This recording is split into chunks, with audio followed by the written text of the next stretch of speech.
do teu renovo, Senhor. Aleluia. Você pode dar um glória a Deus? Aleluia. Tome seu assento, querido. Aleluia.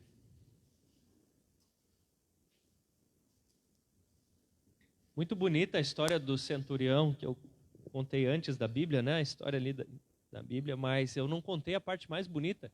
É que Jesus curou o servo do centurião. Porque o que realmente era necessário na vida daquele homem que estava quase morrendo, sabe o que era? Ele precisava de um milagre. Alguém aqui hoje precisa de um milagre na sua vida? Amém? Eu sempre gosto de dizer que o maior milagre de todos é quando um pecador é salvo. Esse milagre você já recebeu. Mas no nosso dia a dia, chegam momentos onde a gente tenta de tudo, faz de tudo, e a única coisa que pode trazer a solução é uma intervenção sobrenatural, é um milagre da parte de Deus. Nos últimos dias muita coisa mudou, muita coisa aconteceu, e como nós temos reagido a tudo isso? Nós temos simplesmente ficado parados, recebendo as pancadas, ou nós temos tomado uma atitude diante de tudo isso? Sinceramente, eu acho difícil alguém dizer que não foi afetado de alguma maneira. Especialmente nos últimos 15 dias, o que eu tenho conversado com alguns irmãos, visto algumas pessoas, tanto da igreja como outras pessoas, que de alguma maneira cada um de nós foi afetado, seja de forma negativa, positiva, ou nem dá para dizer, né, isso ou aquilo. E aí, sexta-feira, estava conversando lá, o Douglas, o Israel e eu, no estacionamento, e de repente o Douglas começou a falar do Pedro. Não era a primeira vez que eu ouvia falar do Pedro na semana, no discipulado lá com o Rafa e a Paty, a gente já tinha conversado. E aí, sabe aqueles momentos em que a pessoa fica falando e de repente parece que você está indo para outro lugar enquanto a pessoa fala? Eu comecei a ser ministrado por Deus através do que ele falava, e também diretamente comigo Deus dizia outras coisas a respeito desse grande homem de Deus chamado Pedro. E eu acredito que tem grandes coisas da parte de Deus para ministrar nas nossas vidas. Por isso eu convido você a abrir a sua Bíblia em Lucas, capítulo 5. Lucas, capítulo 5. O título da nossa mensagem de hoje é Você Precisa de um Milagre. Aleluia. Glória a Deus. Acho que eu já preguei esse texto aqui. Lucas 5, 1 até o 8. Quem encontrou, diga amém.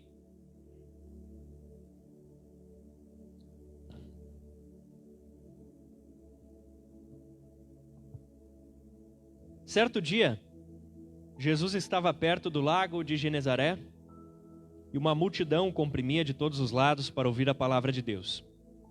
Viu à beira do lago 2 barcos deixados ali pelos pescadores que estavam lavando as suas redes. Entrou num dos barcos, o que pertencia a Simão, pediu-lhe que o afastasse um pouco da praia. Então sentou-se e do barco ensinava o povo. Tendo acabado de falar, disse a Simão: vá para onde as águas são mais fundas, e a todos lancem as redes para a pesca. Simão respondeu: mestre, esforçamo-nos a noite inteira e não pegamos nada, mas porque és tu quem está dizendo, eu vou lançar as redes. Quando fizeram, pegaram tal quantidade de peixes que as redes começaram a romper-se. Então fizeram sinais aos seus companheiros no outro barco para que viessem ajudá-los, e eles vieram e encheram ambos os barcos a ponto de quase começar a afundar. Quando Simão Pedro viu isso, prostrou-se aos pés de Jesus e disse: afasta de mim, Senhor, porque sou um homem pecador. A primeira coisa que eu quero ver com você aqui é que Pedro, ele fez o que ele sabia fazer. Quando Jesus veio aqui para a terra, exercer seu ministério aqui na terra, era um período de escassez de alimentos. Tanto que quando Jesus multiplicou os pães, as multidões começaram a seguir ele. E em João 6,26, Jesus disse: a verdade é que vocês estão me procurando não porque viram sinais, mas porque comeram o pão e ficaram satisfeitos. Era um período de escassez de alimento. E quando Jesus multiplica pães, aquilo acaba atraindo muitas pessoas, porque elas pensaram: uau! É um tempo de escassez, mas aqui tem fartura. E em nome de Jesus, a tua casa é casa de fartura nesses dias, a tua célula, essa igreja, amém? E não estou falando só de fartura de pão, literalmente, mas enquanto há uma escassez, digamos assim, de equilíbrio, de sanidade, de esperança, de fé, aqui é lugar de abundância, amém? Onde Jesus andava havia aquela abundância. E Pedro se defendia como? Sendo pescador. Uma tradicional, provavelmente, família de pescadores, porque naquela época era normal as pessoas seguirem fazendo aquilo que os seus pais já faziam. Então, provavelmente era filho de pescador, neto, trineto, tataraneto de pescador. E Pedro foi fazer o que sabia, o que seu irmão sabia fazer, o que provavelmente seus primos sabiam fazer. Pedro, ele conhecia a técnica de pescar tão bem como o pastor Juliano conhece a técnica de música. Pedro era tão profissional naquilo que fazia quanto o Felipe consertando aquecedor ou o Rafa arrumando uma caminhonete. Ele era profissional naquilo, ele tinha aquilo no sangue, vinha de família já. A vida inteira ele fazia aquilo. Pedro era bom naquilo que fazia. Pedro sabia. Jesus era carpinteiro. Jesus não entendia de pescaria. Jesus tinha aprendido com seu pai a trabalhar com madeira, não com peixe. Mas Pedro entendia da técnica. Pedro sabia o que estava fazendo. Pedro não estava iniciando no ramo. Pedro era top, era pescador. Por décadas aquilo tinha funcionado. Aquela técnica, aquele método, aquela maneira, aquele jeito de fazer as coisas por décadas havia mantido a barriga da sua família cheia. E de repente, Pedro vai pescar e não dá nada. Entende? E estamos vivendo em dias onde muitas pessoas têm se deparado com isso. Elas continuaram fazendo coisas que são boas em fazer, coisas que sempre fizeram, técnicas que dominam e de repente não está dando em nada. E aí eu falo para você, líder de célula, que de repente você era muito bom em cuidar das pessoas. Mas agora você continuou fazendo aquilo que você sempre fez e sempre deu certo e parece que agora não está dando certo. Para você, discipulador, que sempre foi alguém esmerado em discipular, em cuidar bem das vidas, mas de repente aquilo que até então funcionou e tantas vidas foram edificadas, você continua fazendo do mesmo jeito e quem sabe não estava dando em nada agora. Ou quem sabe isso é lá na tua empresa, no teu comércio, no seu emprego, na criação dos filhos, no casamento. Pedro foi pescar. Pedro suou a camisa, ou não, né? Porque em João 21 ele estava pescando pelado ou seminu, enfim. A roupa também era cara. Pedro não era dos mais ricos, então ele evitava também estragar sua roupa. Mas que seja, Pedro, né? Na moda de dizer, suou a camisa. Pedro se esforçou, Pedro se dedicou. Talvez você está fazendo isso. Talvez você está ligando para os teus discípulos, talvez você está fazendo célula online, talvez você está fazendo de tudo que você sabe. E você se vira para Deus e diz, Deus, eu estou tentando tudo que eu sei, tudo que eu sempre fiz, tudo que eu aprendi, tudo que reza a cartilha. E agora, por algum motivo, talvez você está se debruçando no seu TSD e clamando a Deus e buscando a Deus uma resposta, uma saída, fazendo direitinho como você aprendeu. Você vai lá, ora, lê a Bíblia, alguns botam música, outros não. E você está fazendo como sempre funcionou. Você sempre buscou Deus daquele jeito e sempre deu certo. E agora, de repente, por algum motivo, parece que não está dando. Talvez nem todos se enquadrem nisso, mas eu acredito que muitos sim. Pedro vai lá e faz o que sabe. Pedro não se deitou na sombra. Eu ia dizer Pedro não se deitou na rede, mas ia ficar um trocadilho e não ia dar muito certo. Pedro não ficou só na sombra e água fresca. Pedro passou a noite inteira pescando. Ele passou a noite inteira pescando.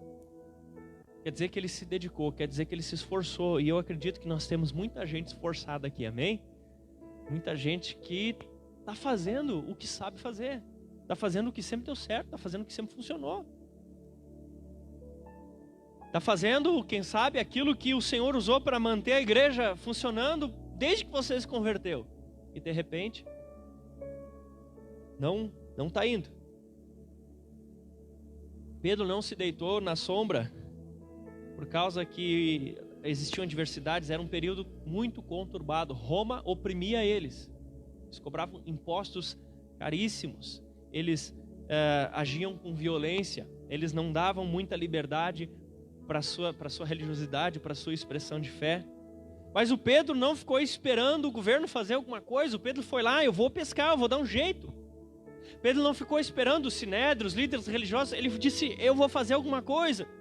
Pedro seguiu na luta. Pedro não jogou a toalha. Pedro não desistiu. Pedro passou a noite inteira pescando. E deu tudo errado. E não deu certo. Se você se identifica com o Pedro, parabéns. Parabéns, parabéns porque você não desistiu da vida.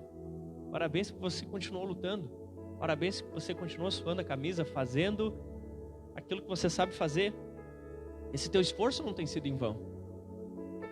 Esse teu esforço não tem sido em vão, mesmo que talvez você vê algum discípulo hoje enfraquecido, ou a célula não está sendo como era antes, mas você está se esforçando, está lutando, Deus está vendo, isso está diante de Deus.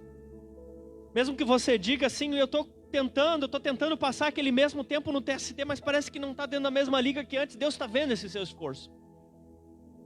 Isso não está jogado em vão. Jesus sabia que Pedro tinha passado a madrugada pescando. Jesus sabia. E Jesus sabe da tua situação. Ele sabe do teu esforço, Ele sabe da tua dedicação. Ele sabe da tua garra, Ele sabe do teu mover-se, das forças, daquilo que você tem investido para a sua família, no seu relacionamento com Deus. Ou quem sabe, de repente você, alguém que ouve, foi por outro caminho, se entristeceu, se abateu, se enclausurou, fugiu, desistiu. Mas Jesus também não te abandona, Ele quer levantar você. Ele quer levantar você hoje, amém? Ele quer ajudar você, Ele quer dizer, ei, vamos lá, levanta. Vamos lá, levanta. Eu quero ajudar você. Eu não quero deixar você desistir, eu quero te ajudar, eu quero fazer você se recuperar. Eu quero ajudar você, eu quero restaurar a sua vida, amém? Fato é que não deu certo. E Pedro era um cara muito rompante. Era um cara muito... Não deu certo. Talvez outra pessoa no lugar dele, talvez o Tomé, sei lá, ia parar, refletir, pensar na vida. Mas o Pedro, ele era meio... Vamos lá. E o Pedro abaixa a cabeça e vai limpar a rede. Porque ia começar tudo de novo. Porque ele pensava, hoje não deu, mas então já vou começar hoje a me preparar, porque amanhã dá então.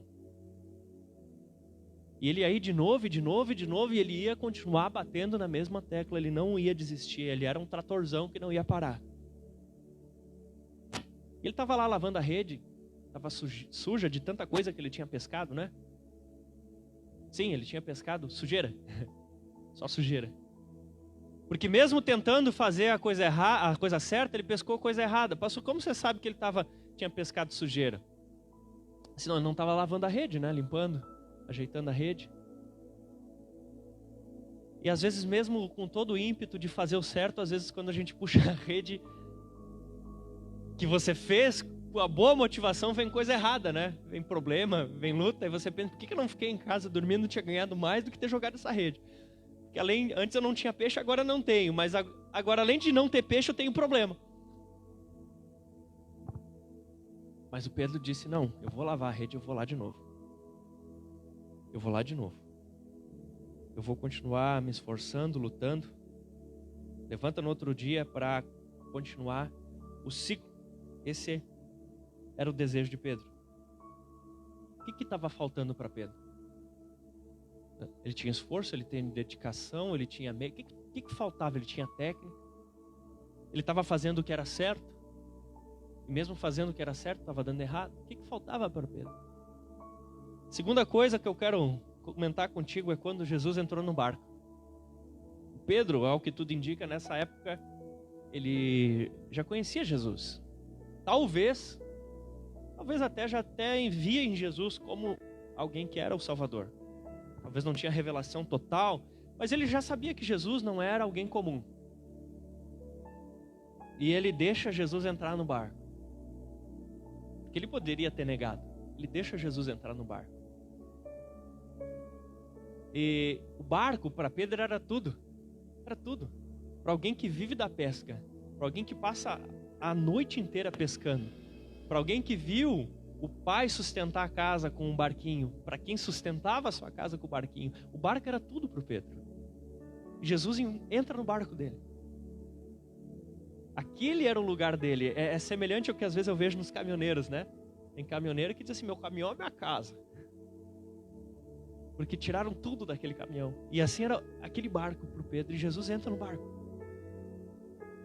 Pedro tinha 2 rumos para seguir. Sai daí, meu!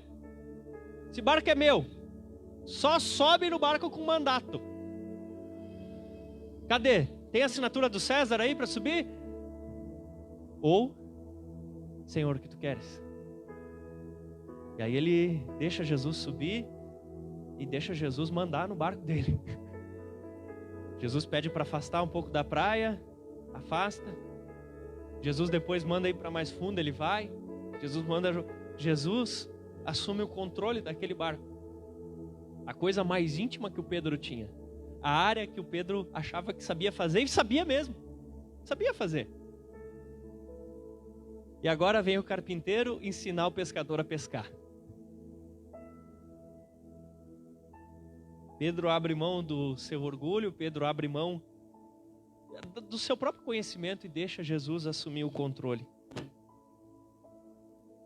Porque é tempo de virarmos uma chave que nos leva a ver Jesus como Salvador, mas entendê-lo também como Senhor, como aquele que manda.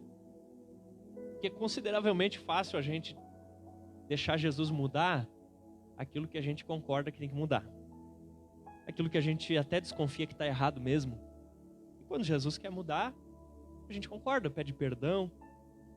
Mas e quando Jesus quer mudar aquilo que a gente gosta?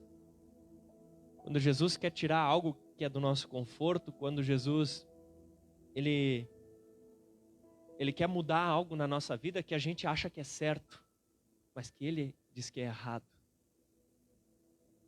E quando Jesus, ele não só quer fazer isso, mas ele usa uma pessoa humana para fazer isso.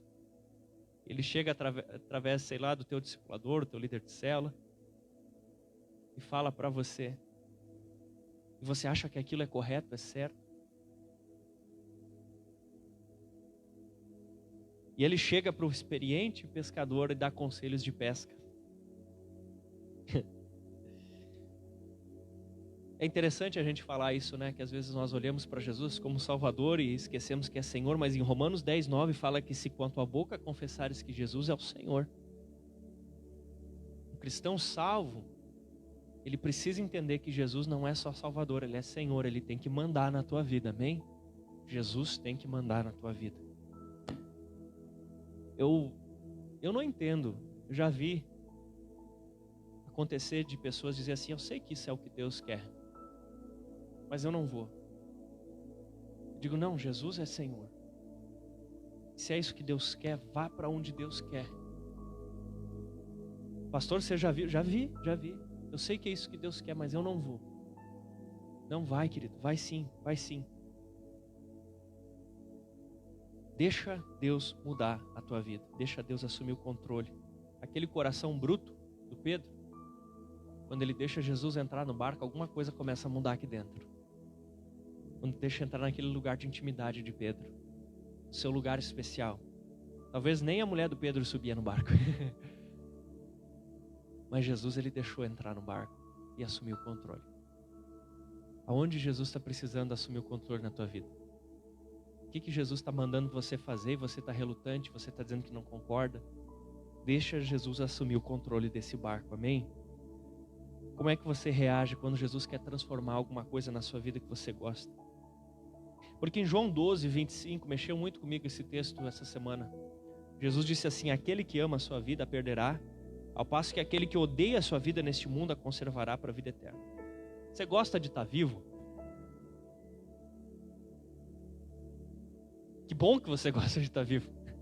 De maneira nenhuma eu quero que você não tenha prazer em estar vivo. O problema é quando aquilo que nos motiva a estar vivo é simplesmente o desejo do sofá confortável, da formatura, do nascimento do filho ou do neto, da compra de um carro ou de uma casa. quando isso é o que faz a gente pular da cama no outro dia, quando só isso é o que faz a gente pular na cama no outro dia, aí a gente está com um problema. Paulo, ele se encontra num dilema.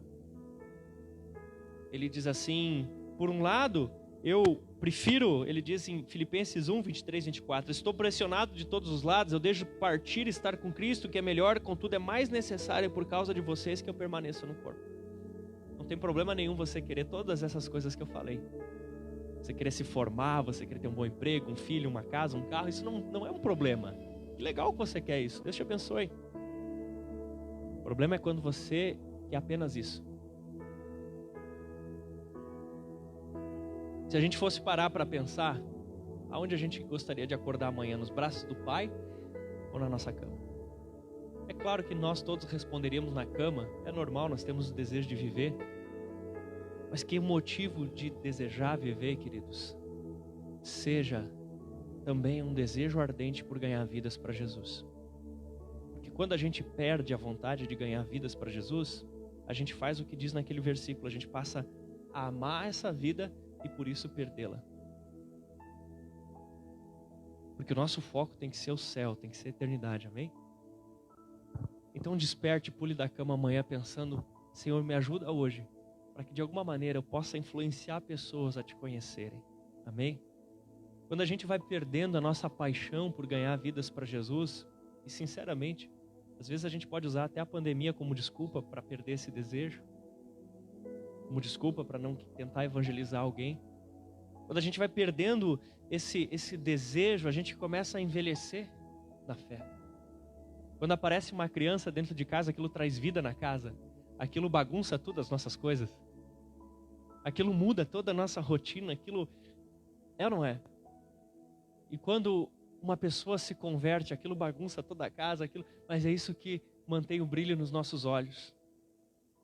Quando você tem amor pelos perdidos e quer ver eles sendo salvos, transformados, isso faz a chama de Jesus Cristo brilhar nos seus olhos. Porque todas as outras coisas você vai poder fazer melhor na eternidade.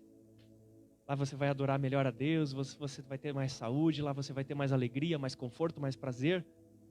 Mas lá você não tem como ganhar vidas para Jesus.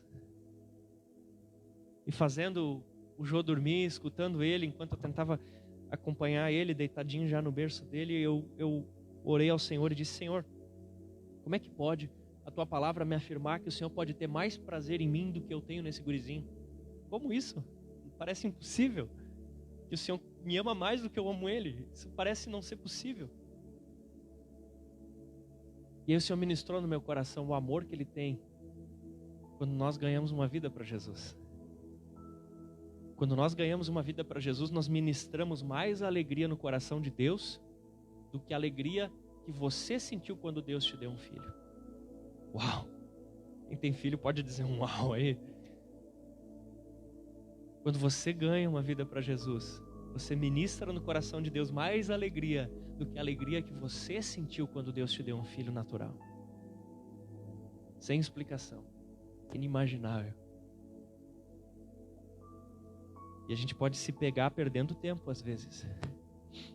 Se a gente perde o desejo de ver vidas sendo salvas e transformadas. Aleluia. Pedro deixa Jesus entrar no barco. E quando Pedro deixa Jesus entrar no barco, a vida de Pedro nunca mais é a mesma. Quando ele deixa Jesus assumir o controle de algo muito especial para ele, nunca mais a vida dele é do mesmo jeito.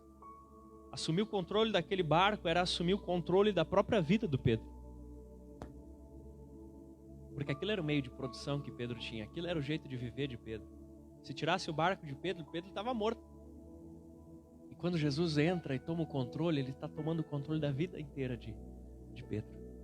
Deixa Jesus tomar o controle da sua vida. Deixa Jesus. E sabe de uma coisa? Jesus nem queria que o Pedro deixasse de ser pescador. Ele só queria mudar o ramo do Pedro. Pedro era pescador de peixe e ele queria fazer pescador de homens.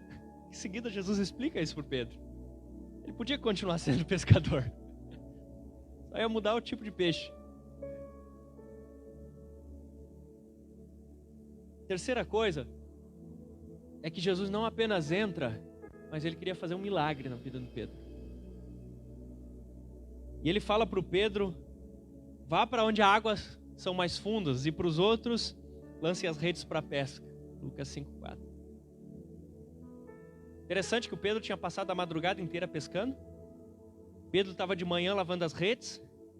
Jesus faz toda a pregação dele, que Jesus ficava horas pregando. Se você acha o culto demorado, queria ver você ouvir Jesus lá horas e horas, sem nem cadeira para sentar. E o Pedro está ali ainda. Esse homem não dormia, será? Sei lá. E aí, terminou de pregar, ele fala para o Pedro: vai lá no fundo, pega o barco agora e vamos lá no fundo. Vamos para águas mais profundas. Uau! Quando Jesus assume o controle do barco, ele quer tirar o Pedro do nível raso. Quando Jesus assume o controle do barco, ele quer tirar o Pedro do nível raso. Você pode dar um glória a Deus, querido? Te prepara. Não sei você, mas quando eu tô nadando no mar, e tu vai na ondinha aqui, né? De repente, quando tu sente que o pezinho ficou bobo lá no fundo e você não acha chão, não dá um medinho no coração? Você procura e não acha mais o chão. Dá um friozinho na barriga. Porque a gente quer controlar aquela situação. Mas quando o pezinho fica bobo, a gente vê que aquela imensidão está controlando a gente. E aí bate o desespero.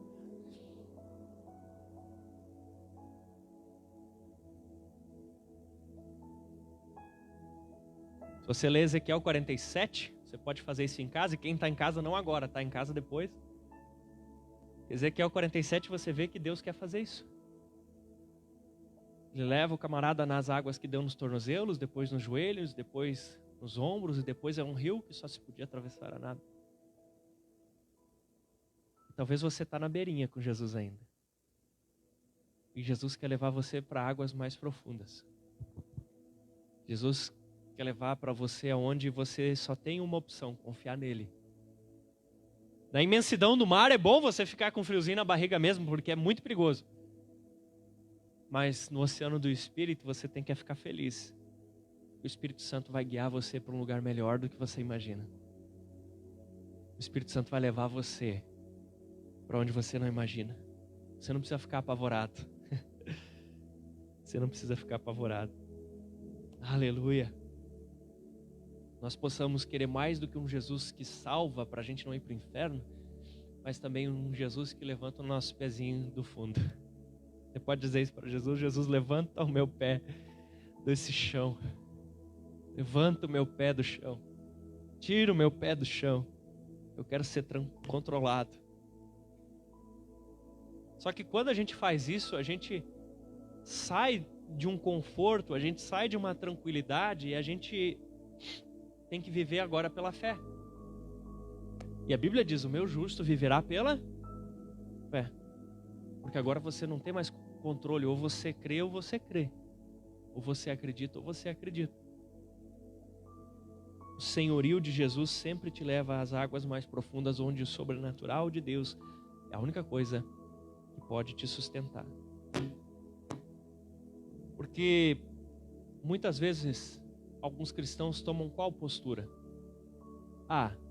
Vamos fazer o seguinte: eu fico aqui, o diabo fica ali, e a gente não diz o nome dele para, não atrair coisa ruim. Quando na verdade você é um exterminador de demônios. Você é alguém que nasceu para botar medo no inferno. Você é alguém que nasceu para fazer os demônios se sentirem oprimidos. Amém? Você nasceu para enfrentá-los. Eu nunca esqueço um dia que eu estava evangelizando uma senhora que ela praticou feitiçaria por muitos anos, e quando eu falava para ela, começou tudo a escurecer ao redor assim, começou tudo a ficar escuro e eu não conseguia mais enxergar direito.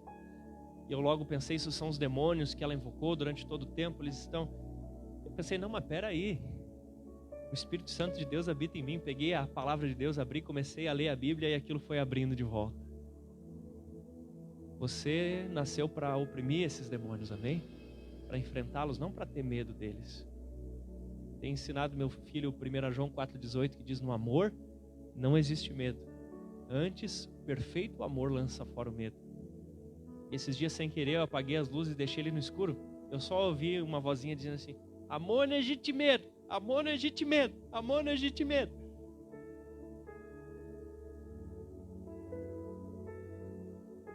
Porque é isso que vence o mundo, a nossa fé na palavra de Deus, a nossa fé no Senhor Jesus. Quando teus pezinhos ficam no ar, você fala: no amor não existe medo. Porque o perfeito amor do Senhor Jesus, Ele rompe esse medo de você. Ele arranca esse medo do seu coração. E Ele enche de você de coragem para viver o sobrenatural de Deus. Aleluia. Quais foram as consequências de Pedro quando o milagre chegou na sua vida? Jesus olha para um bruto pescador, experiente pescador, profissional pescador. O carpinteiro olha para o pescador e diz assim: vai lá no fundão e atira a rede. Ele diz: eu já joguei a rede no horário certo, eu já joguei a rede do jeito certo. E Jesus depois diz: agora vai lá. E Jesus manda no horário errado, no lugar errado, e talvez até pro lado errado do barco, sei lá. Ele diz: agora joga a rede. Ele diz: tá, eu vou jogar porque é o Senhor que está mandando, mas tá tudo errado. Parece sem sentido isso. E ele joga. E o que acontece? Milagre. Milagre que proveio do quê? Da obediência dele a Jesus, da coragem dele por Jesus. Dele entregar o controle a Jesus. E eles puxam. E quando eles começam a puxar, não é peixe somente para ele. Ele tem que chamar também o Tiago e o João para ajudar. Ó os discípulos de Jesus, ó. O Pedro, o Tiago, o João. E Jesus chama: vem cá, me ajuda. E eles começam a puxar a rede, é tanto peixe, começam a botar no outro barco. E daqui a pouco os barcos estão quase querendo começar a entrar água para dentro de tanto peixe. Só tem um jeito de nós ganharmos muitas vidas para Jesus nesse ano doido. É um milagre. E eu creio em milagres. Só tem um jeito daquele teu discípulo se recuperar. É um milagre. Só tem um jeito daquela célula ter solução nesses dias. Ela precisa de um milagre. Só tem um jeito de outros barcos ter que ser chamados. Precisa de um milagre. Só tem um jeito do teu casamento ele ser resolvido durante esses dias. Teu casamento precisa de um milagre. Tem um jeito para o teu relacionamento com teus filhos. Está precisando de um milagre. O que mais está precisando de um milagre na tua vida? Só tem um jeito para essa igreja. A gente precisa de um milagre. Só tem um jeito para a tua intimidade com Deus. Você está precisando de um milagre. Só tem um jeito para os teus sentimentos, para as coisas internas do teu coração. Você está precisando de um milagre dentro desse coração. Aleluia. E milagres acontecem. Olha para a pessoa do lado, diga para ela assim: eu creio num milagre na sua vida. Olha para o outro lado e diz: é o mesmo Deus, ontem, hoje e para sempre. Aleluia. As consequências são que ele recebe o milagre, ele compartilha a bênção, ele e seus amigos, as suas vidas nunca mais são as mesmas. Eles estão agora com as redes cheias. Faça o que estiver ao seu alcance. Faça o que estiver ao seu alcance. Jesus está vendo você se esforçar, você se dedicar. Mas deixa ele entrar no barco. Escuta ele te chamando para ir para águas mais profundas. E quando ele mandar fazer diferente, faz. Puxa essas redes e compartilha as bênçãos do milagre na tua vida. Aleluia. Soe a sua camisa até onde é possível soar. Mas saiba que Deus vai além daquilo que você pode e manifesta o sobrenatural. É só Ele que pode renovar o brilho de amor nos teus olhos. O Senhor não julgou a falta de êxito de Pedro. O Senhor viu o esforço e manifestou o milagre. O Senhor não olhou para o barco vazio de Pedro e julgou: mas que vagabundo, olha, está vazio o barco. Jesus não fez isso. Jesus olhou para aquele barco vazio e Jesus sentiu empatia. Jesus sentiu compaixão pelo problema de Pedro.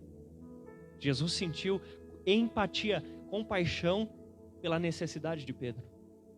Jesus olha para a área da tua vida hoje, que é somente um barco vazio. Talvez hoje é a tua família, a tua célula, teu discipulado, talvez é tuas finanças, talvez são tuas emoções, teu TSD. Jesus está olhando para essa área na sua vida que hoje é um barco vazio. E Jesus não está te olhando com julgamento. Jesus está te olhando com a expectativa de um milagre. Deixa Ele entrar nessa área. Escuta Ele chamando você para as águas mais profundas e deixa Ele fazer um milagre na tua vida. Aleluia. Jesus olha para o teu barco e Ele quer fazer um milagre. Como que Pedro atraiu aquele milagre? Ele fez o que estava no seu alcance.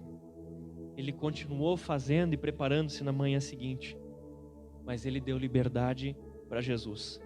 Ele obedeceu incondicionalmente, mesmo quando Jesus mandou fazer algo que não tinha sentido. Ele teve um coração generoso para compartilhar a bênção. E aí quando tudo isso acontece, ele se atira nos pés de Jesus e diz: Mestre, afasta-te de mim, porque sou homem pecador. Ele adorou e pediu perdão, reconheceu a sua situação diante dele. Essa é a hora de você clamar a Deus por um milagre na sua vida. Eu quero convidar você a colocar-se de pé, fechar os teus olhos. Fecha os teus olhos, não deixa que nada te distraia, te impeça. Quero convidar o ministério de louvor.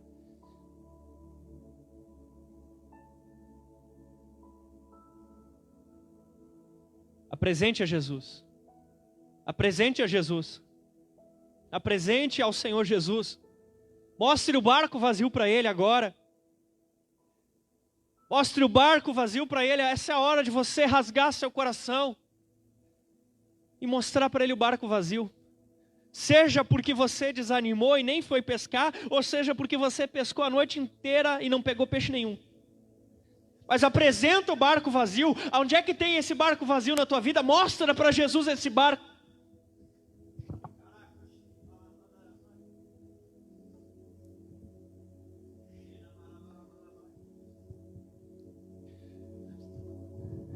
Mostra esse barco vazio para Jesus. Mostra onde está esse barco vazio para Jesus. Fala para Ele, rasgue-se diante dEle. Qual é a área que você está precisando de um milagre de Deus? Se a sua família, comece a rasgar-se diante de Deus agora, em prol da sua família, rasgue-se diante dEle. Deixe Ele levar você agora para uma água mais funda. Rasgue-se diante dEle. Se é no teu casamento, rasgue-se diante dEle agora. Se é nas tuas finanças, rasgue-se diante dEle. Se é na tua saúde, rasgue-se diante dEle. Se é na tua intimidade com Deus, no teu TSD, rasgue-se. Se é na tua célula, com os teus discípulos, com essa igreja, rasgue-se diante de Deus. Mostre o barco vazio. Abra sua boca e mostre o barco vazio.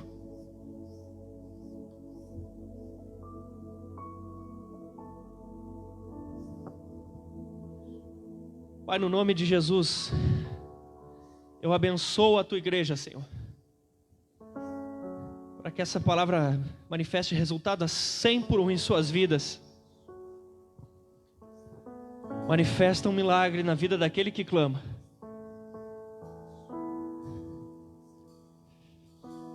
Em nome de Jesus.